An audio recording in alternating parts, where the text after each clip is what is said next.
రాజకీయాల్లో మరోసారి మన భారతీయ మహిళ సత్తా చాటుతున్నారు. టెక్సాస్లోని ఫోర్ట్ బెండ్ కౌంటీ 240వ డిస్ట్రిక్ట్ కోర్టు జడ్జి పదవికి జరుగుతున్న రిపబ్లికన్ ప్రైమరీ ఎన్నికల్లో భారతీయ మూలాలు కలిగిన, ముఖ్యంగా మన తెలుగు కమ్యూనిటీకి చెందిన ఆశారెడ్డి బరిలో నిలిచారు. 34 ఏళ్లకు పైగా న్యాయవాద అనుభవం ఉన్న ఆశారెడ్డి ఈ ఎన్నికల్లో హాట్ ఫేవరెట్ గా మారారు.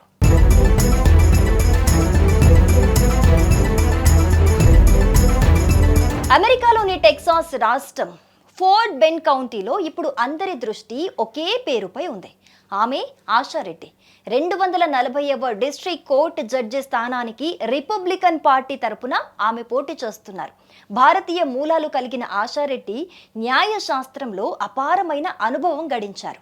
దాదాపు 34 ఏళ్లకు పైగా లీగల్ ఎక్స్పీరియన్స్, 8 ఏళ్ల పాటు న్యాయమూర్తిగా పనిచేసిన అనుభవం, రాజ్యాంగం పట్ల గౌరవం, చట్టం పట్ల నిబద్ధత ఆమె సొంతమని అక్కడి న్యాయ నిపుణులు చెబుతున్నారు.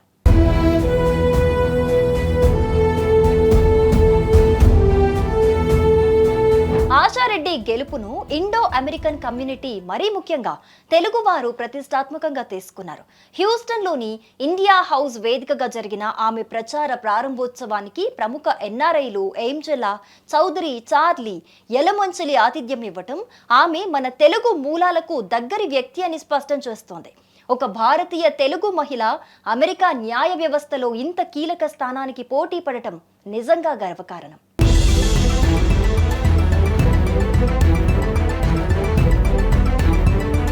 ఆశారెడ్డి గెలుపు అవకాశాలు చాలా బలంగా కనిపిస్తున్నాయి. రిపబ్లికన్ పార్టీలోని ఉద్దండుల మద్దతుతో పాటు ఫోర్ట్ బెండ్ కౌంటీ జీఓపీ ఎగ్జిక్యూటివ్ కమిటీ ఆశారెడ్డిని ఏకగ్రీవంగా బలపరిచింది. కాంగ్రెస్ మెన్ ట్రాయ్ నెల్స్, మాజీ congressmen Pete Olson, Texas Supreme Court మాజీ జస్టిస్ డేవిడ్ మెదీనా వంటి వారు ఆమెకు బాసటగా నిలిచారు.